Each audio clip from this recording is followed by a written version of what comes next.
And you hear it all the time, especially from the liberal journalists in Austria. Stance. We must now show stance. It is very important to show stance. What is this stance? This stance is the Western transatlantic pro-NATO narrative. That is stance. I actually think stance is to unconditionally advocate for peace. That's what I want. But when stance is talked about in journalism, it actually means echoing the powerful in the West, which used to be exactly the opposite. The reason why publications like Taz were founded in the first place, from the '68 movement, precisely for the opposite, namely, to be a critical medium.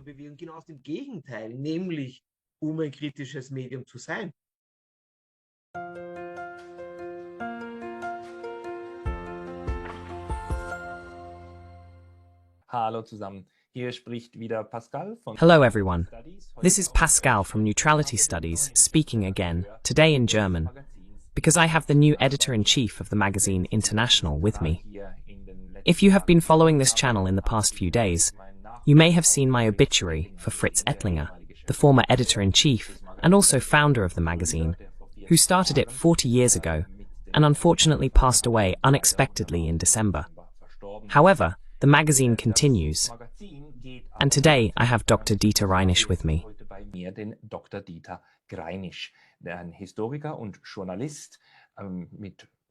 He is a historian and journalist, specializing in Central Europe and Germany, where he currently works as a correspondent for various daily newspapers and TV stations, and has now taken over the international editorial management, among other things. Dr. Dieter Reinisch, welcome. Good day, thank you for the invitation. We are on a first-name basis, Dieter. You have now taken over the international aspect in a difficult time, meaning you are now leading the editorial team. Could you perhaps briefly explain to those who are familiar with it, and who might also know the YouTube channel, how things will proceed, especially with the wonderful magazine you have been publishing for many years?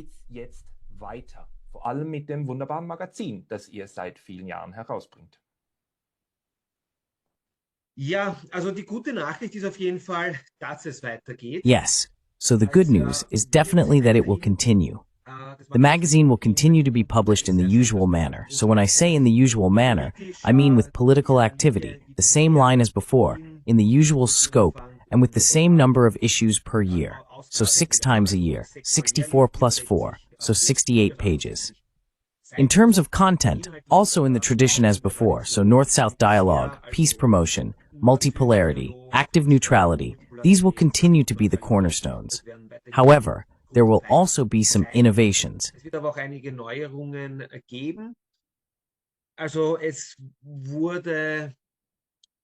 A concept was developed over the turn of the year, which was adopted at the General Assembly of the Publishing Association of AG International Publicistisch on January 7th.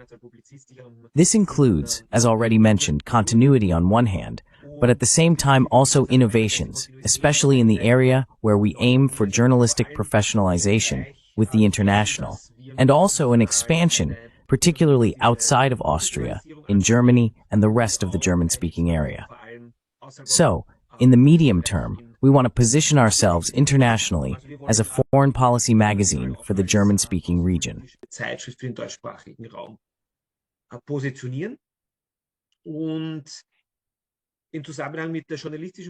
In the context of journalistic professionalization, an important aspect is that we have assembled a team that not only aligns politically with the international, but also brings journalistic experience. As I mentioned before, everything has been heavily reliant on Fritz, which deserves great respect for his commitment and work. However, there are few people for whom it is possible to invest as many resources as Fritz has. I believe it benefits the publication to distribute this responsibility across broader shoulders.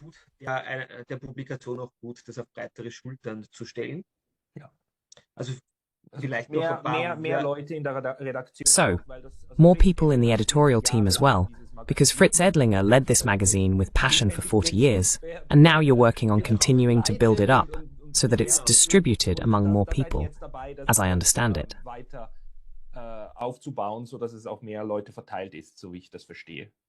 Genau, also das Team steht bereits. Wir hatten auch Exactly. So the team is already in place.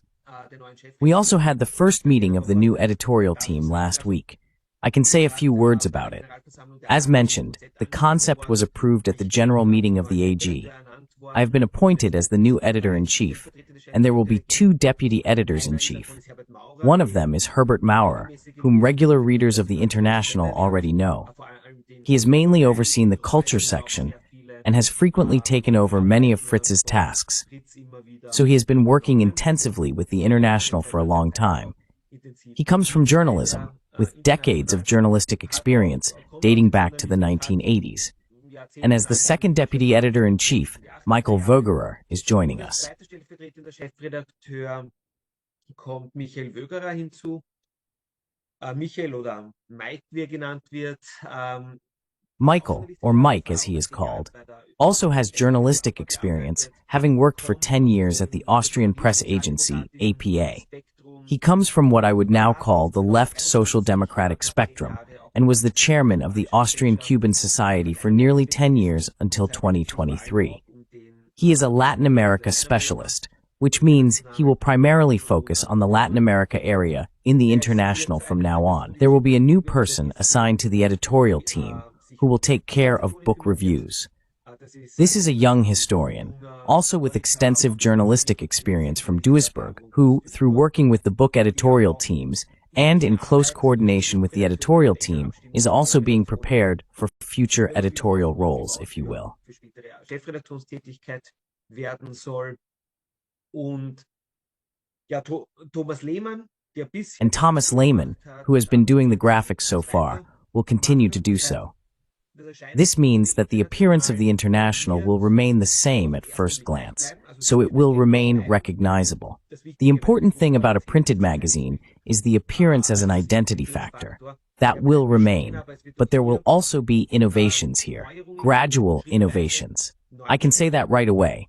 Only one important person who will be joining is Eva Himmelstos, an editor, a professional editor who has been working for many German publishers in Vienna for decades, such as Promedia Verlag, Mandelbaum Verlag, and so on. And she will now be doing the editing, the final editing, before the texts go into graphics. Bevor die Texte in die Grafik kommen. Und vielleicht kurz noch, vielleicht für die Leser. And perhaps briefly, for the readers, an important change related to the graphics is that Thomas Lehmann will gradually and gently work on modernizing the graphics. This mainly involves more relaxation, more white space, more images, which also means shorter texts. So the character counts will be drastically reduced. We now have the first issue, which will be published at the beginning of March. It will be released on March 7th. It is also fully conceptualized, and many well-known authors will write in it. And everyone was very active. Everyone said it's good if the texts become shorter, if redundancies are removed, and the appearance becomes more relaxed. Also das International wird ein So, the International will be a bit lighter and a bit quicker to read, and the content can also be absorbed a bit faster. But in terms of content, the orientation remains the same. How would you describe it now? Wie würdest du die jetzt mal beschreiben? Die Ausrichtung bleibt die gleiche, wie ich schon gesagt habe. The orientation remains the same, as I have already said.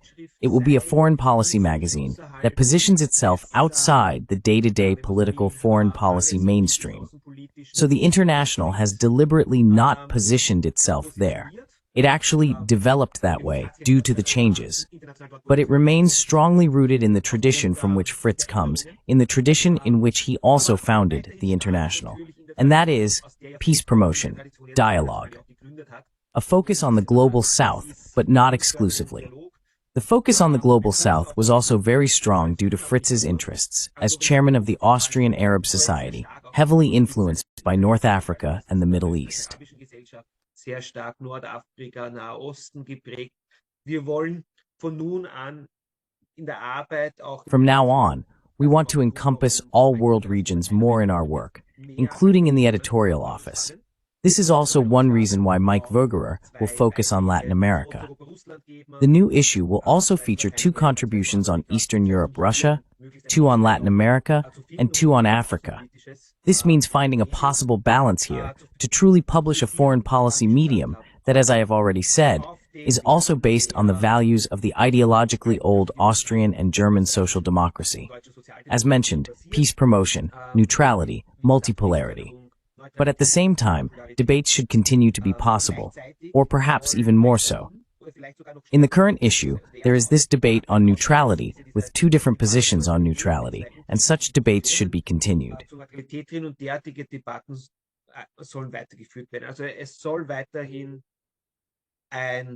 So it should continue to be a magazine that also provides space for controversial debates on foreign policy issues. This means not only reports on other world regions, but also Austria, Germany, and hopefully more on Switzerland in the future. The foreign policy of these countries, Austrian foreign policy.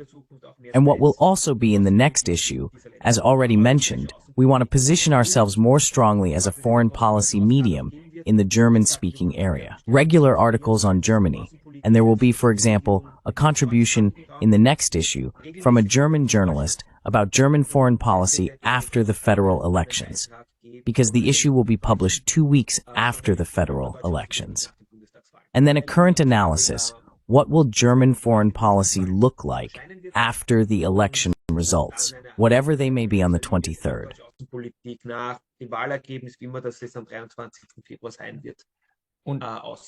February will look like. And in general, the readership of International can continue to expect that while the analyses are broad, statements like those from Mr. Stoltenberg, that weapons are indeed the path to peace, will continue to be viewed extremely critically by International as part of their positioning. Is that fair to say? So Positionierung, darf man so sagen, oder? Auf jeden Fall, ja, auf jeden Fall. Das ist der Plan. In any case, yes, that's the plan, and you'll see in the first issue.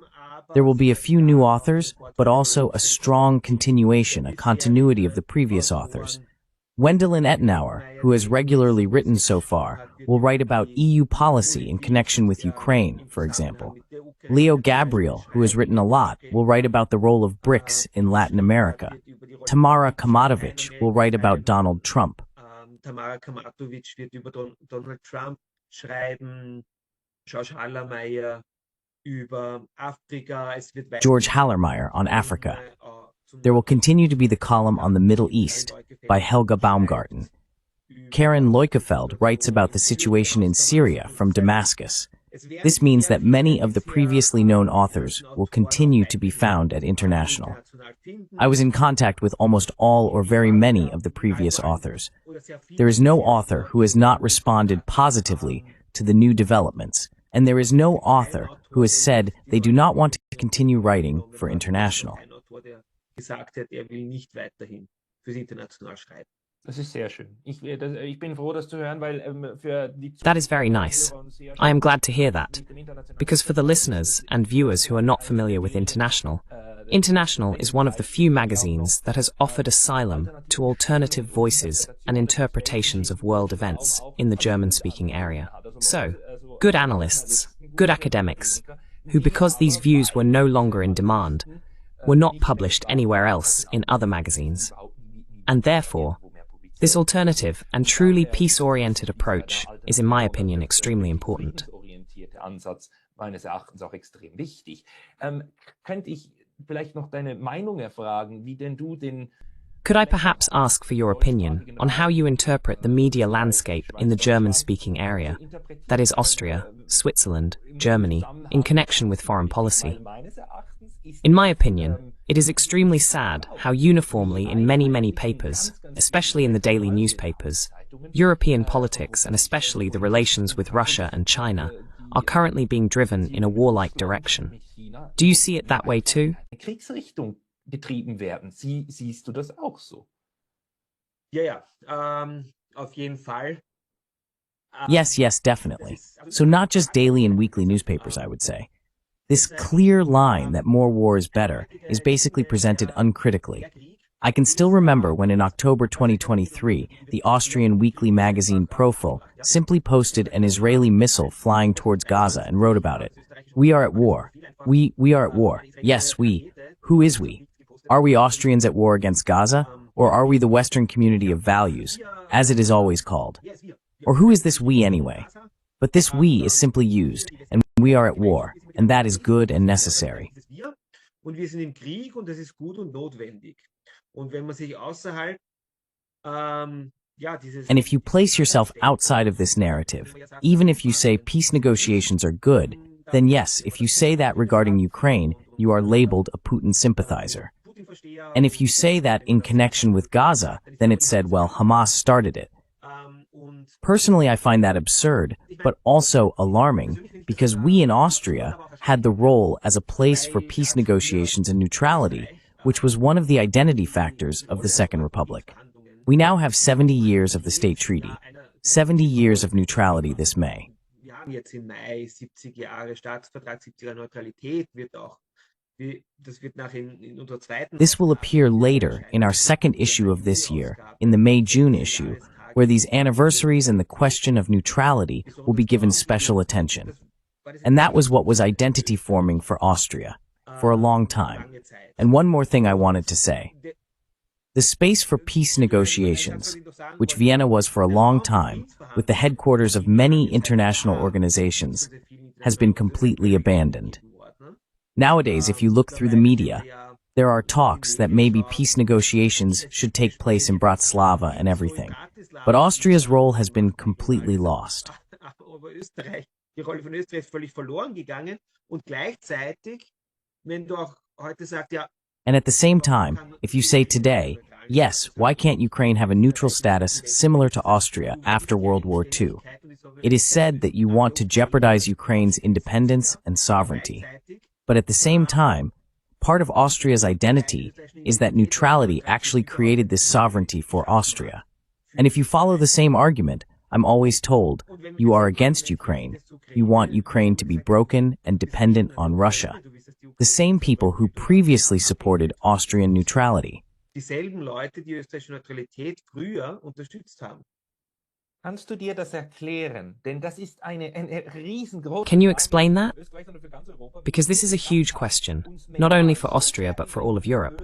How we have managed to mentally immerse ourselves in a good-evil, friend-enemy schema to such an extent that any dissent against the mainstream narrative that war is the way to resolve the conflict is automatically labeled as pro-Putin or pro-Russian. This is a very serious ideological entrenchment.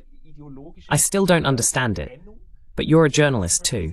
Have you seen from a journalistic perspective how these epistemic bubbles work?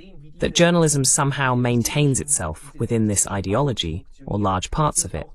And fortunately, internationally, it's positioned outside of it. How is it that so many end up in this mix and keep producing this narrative, especially in neutral Austria?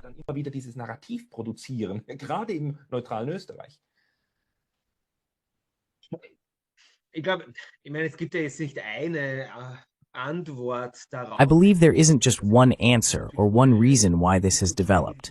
There are, of course, several developmental strands that converge, but I think a very important one is, as you mentioned, when you look at journalism.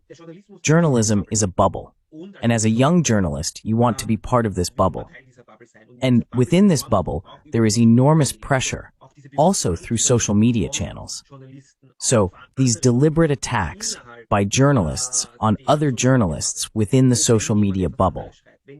If someone writes something different, if someone conducts an interview on a topic where other views are represented, the pressure from the social media bubble immediately arises, as well as the pressure within the editorial offices themselves. And I think the big problem behind this, which I also know from many colleagues, is the precariousness. Ist die Prekarisierung. Die was? Die Prekarisierung des Journalismus. The what? The precarization of journalism. That hardly any journalist is employed anymore, and hardly any new journalist is being hired. Everyone is almost freelance, similar to the situation in academia. And I know very, very many colleagues who also work for public broadcasting who say I see it differently. But I can't say that, Otherwise, I won't get any more assignments. And there are also many examples, including from Austria, of people who no longer receive assignments, especially since February 24th, and again since October 7th, 23, meaning Ukraine, Gaza. Dann nochmal seit dem 7. Oktober 23, also Ukraine, Gaza. Ich meine, öffentlich-rechtlicher Ö1, da ist mehr als die Hälfte. Public Broadcaster O1, where more than half of the content is produced by freelancers for very low fees. These people live from one broadcast to the next, and when the pressure becomes too strong, or even the fear itself, what I see very strongly is self-censorship. From the outset, I'd rather not report anything about Ukraine than say something wrong and not get any more assignments. So this self-censorship, and I believe this is all very closely related to the increasingly tight economic constraints of journalism. Enge des Journalismus zusammen. Also nicht nur Journalismus, ich sehe in anderen Bereichen auch in der Wissenschaft ja genauso. Not only in journalism, but also in other areas, such as science. You see the same thing, where critical science simply has fewer and fewer resources. And sometimes other European countries look a bit enviously at Switzerland, where the Swiss National Science Foundation apparently has more resources than in other countries. From Switzerland, people probably also think there are too few resources. But at the same time, people in Austria always look a little enviously at Switzerland. And as a result, the corridor of opinion becomes very narrow. Verengt sich halt der Meinungskorridor sehr stark. Also wir haben es eigentlich geschafft, ein System zu bauen. So we have actually managed to build a system. And I mean, this is also repeating itself in Germany. It repeats itself in other states, where this gig economy, which has developed over the last 10, 15 years, plays into this spiral where the bubble behaves more coherently, so more uniformly, and then marches in one direction, so that a synchronized step is achieved. More than before, when journalists were still permanently employed and had a bit of job security and could also take some risks. Sicherheit hatten und sich auch mal aus dem Fenster lehnen durften. Ja.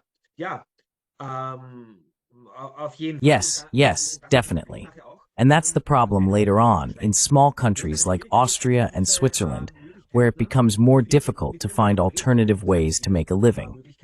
Of course, there are alternative ways to publish, but you can't make a living from them because the fees are extremely low, and it becomes increasingly difficult to generate a reasonably decent monthly income to pay your bills. Naturally, it's somewhat easier in Germany. A well-known example is Patrick Barth, who worked for a long time for SWR and NDR. He reported a lot from Eastern Europe, was in Eastern Ukraine, was in the Donbass, reported from there, and didn't position himself on one side, but tried to bring reports from both sides. Sondern hat versucht, Reportagen eben von beiden Seiten zu bringen. Eines seiner Bücher heißt ja auch auf beiden Seiten der Front. Naja, und er bekommt One of his books is also called On Both Sides of the Front. Well, and now he no longer receives assignments from the major media, the leading media, mainstream media, or public broadcasting. He is in the fortunate position that Germany is a huge market. This means that a person like him still finds success. He publishes great books with West End Verlag and writes for various media that still accept his reports. But that's also due to the large market. In smaller countries like Austria, it's much more difficult, where there isn't an alternative market of that size. Wo es halt diesen alternativen Markt in der Größe nicht gibt. Das ist eine wichtige Beobachtung auch, dass wir sind nicht an einem This is an important observation that we are not at a point where alternative opinions can no longer be expressed. You can express them, but then you are ostracized by the system, or rather by the machinery. This is a relatively organic process, and I still wonder how we can best rid ourselves of it.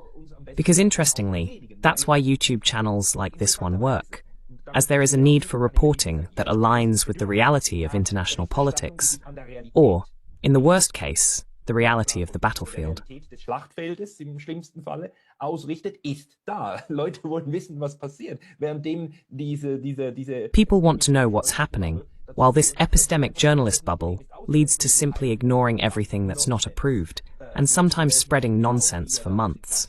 Like, yes, there are 20,000 North Korean soldiers in Ukraine, of which not a single photo exists, but it's just assumed, and cut out because that's the good opinion. This stance journalism also leads to a detachment from reality, but the audience's need for reality is still there. Do you feel that this will be resolved? And do you see cracks in this increasingly narrow corridor of journalistic opinion, or will it intensify? Im journalistischen Meinungskorridor oder wird sich das verstärken? Sowohl als auch. Ich glaube, es wird sich weiterhin verstärken. Both. I believe it will continue to intensify because the political situation and contradictions are also escalating.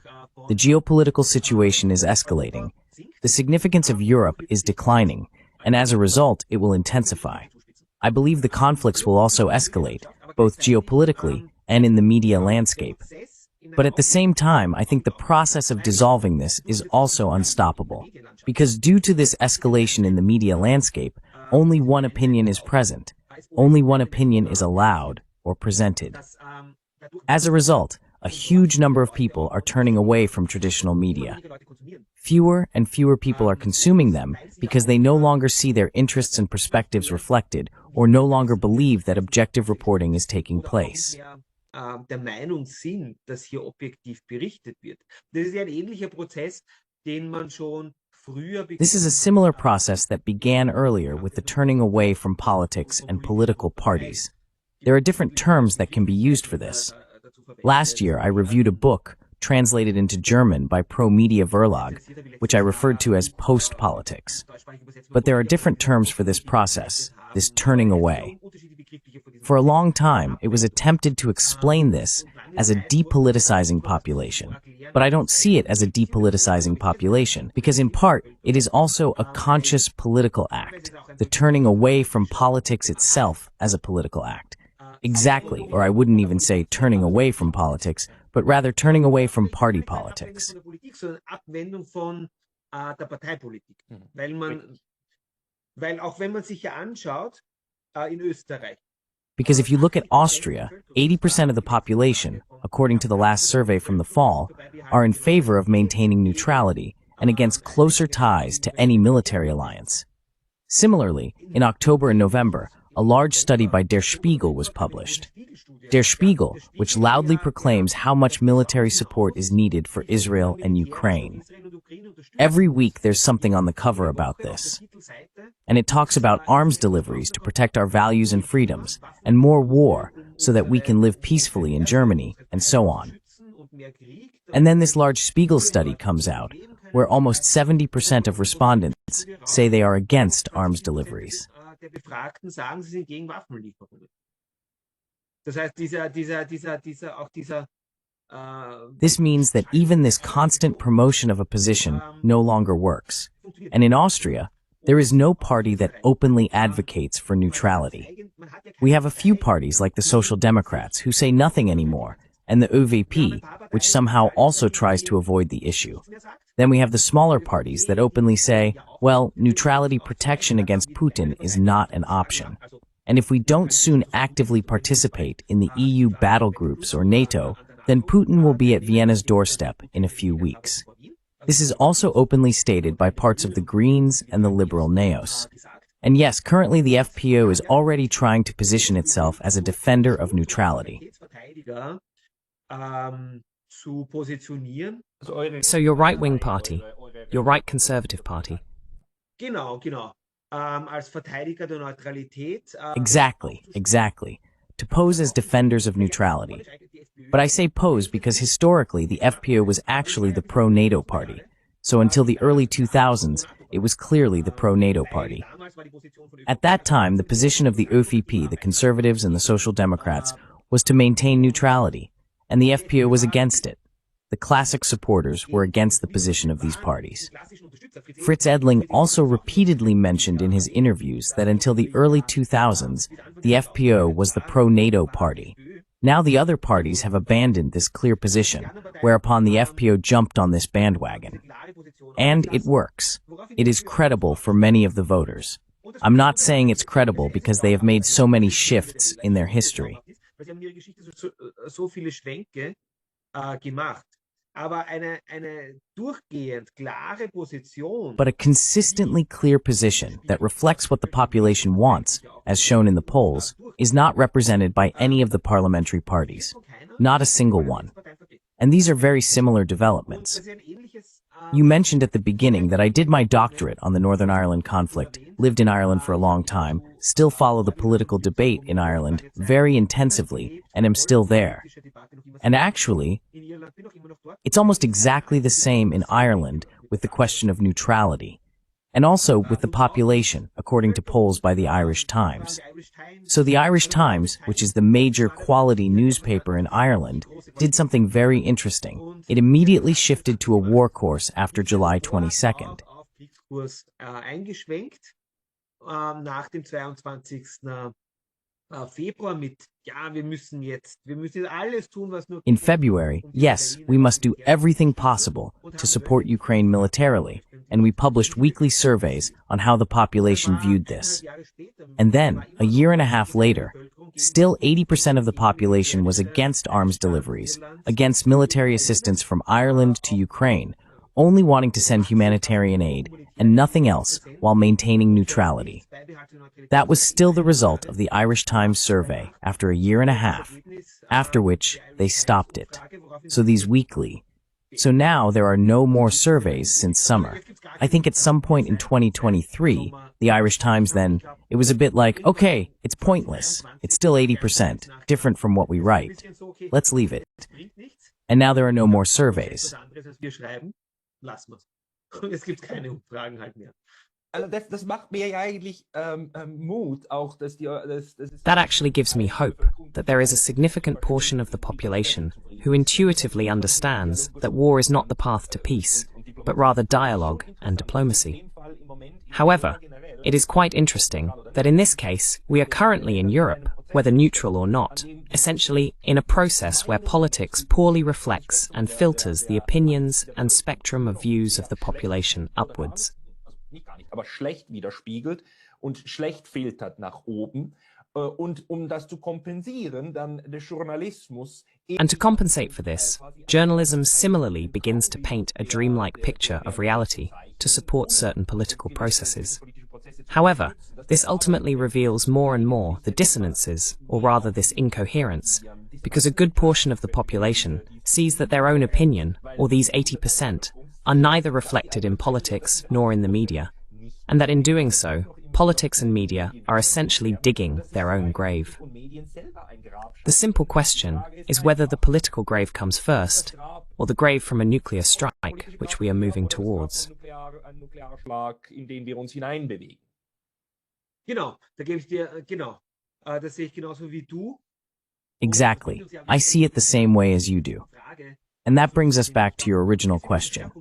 Namely, I believe there will be a tightening, also a narrowing of the corridor of opinion due to the escalation of conflicts, which will intensify not only on a geopolitical level, but also within the parties and the media. And this is precisely what leads to a further turning away from the media. That means, as you say, they are essentially digging their own grave. And you can already see the processes advancing. Especially the publications that once described themselves as left liberal are in enormous crisis. In einer enormen Krise, ja. Also die Auflagenzahlen der Taz zum Beispiel, ja. Ich kann mich noch erinnern, die Taz. The circulation numbers of the Tazi, for example. I can still remember, in February 2022, the Tazi simply had a huge Ukrainian flag on the front page, without any commentary. And this already brings up that famous word you mentioned, which I find very problematic. Stance. We have to show stance. And you hear it constantly, especially from the liberal journalists in Austria. Stance. We have to show stance now. It's very important to show stance. What is this stance? This stance is the Western transatlantic pro-NATO narrative. That's stance. Das ist Haltung. Ich finde eigentlich, Haltung ist bedingungslos für Frieden. I actually think that taking a stance means unconditionally advocating for peace. That's what I want. But when stance is talked about in journalism, it means echoing the powerful in the West, which used to be exactly the opposite. The reason why publications like Taz were founded in the first place, from the 68er movement, precisely to be a critical medium. But those who have swung the most towards supporting war are the ones we now see most in crisis. And Taz has already announced that it will also cease its print edition. Und die Taz hat ja bereits angekündigt, ihre Druckauflage auch einzustellen. Aber eben ich schmunzle oder ich lache eigentlich. But indeed, I smirk, or actually laugh, because it is sad, and also very dangerous, and it is not a good situation we are in. But the fact that these newspapers then constantly talk about us going through difficult times, and now supporting quality journalism, and then shifting the blame to digital developments, and people who no longer inform themselves as they should, that these people lack the intellect to realize that it is their own change, their own inability to look at the whole system, that then develops a counter-narrative to justify their own failure. That amuses me, but we suffer greatly from it. Ja, wir leiden darunter stark, aber ich verstehe schon. Also Yes, we suffer greatly from it, but I do understand. So yes, when you say it amuses you, yes, we suffer greatly from it, but it also amuses me very often. And sometimes you only have the chance to take the whole thing with a bit of humor, because the situation might already be so difficult. Even if we take it with humor, we probably couldn't have imagined a few years ago that we would find ourselves in a situation like the one the world is currently in. And there have been many other difficult situations. And I just think, I'm glad that the politicians who are in charge today weren't in charge during the Cuban Missile Crisis, because it certainly wouldn't have been resolved peacefully then. Weil dann wäre sie sicher nicht friedlich gelöst worden. Bin ich absolut mit dir einverstanden und ich bin froh, I absolutely agree with you. And I'm glad that you exist, that International exists, the magazine, that there is an alternative public sphere, that we can also spread this alternative public sphere on social media and in print. Where can one subscribe to International? Where should people go to get a subscription? Sich da ein Abo zu holen? Ja, am besten sind Abos natürlich, weil die Yes, subscriptions are of course best because they enable the long-term financing of International.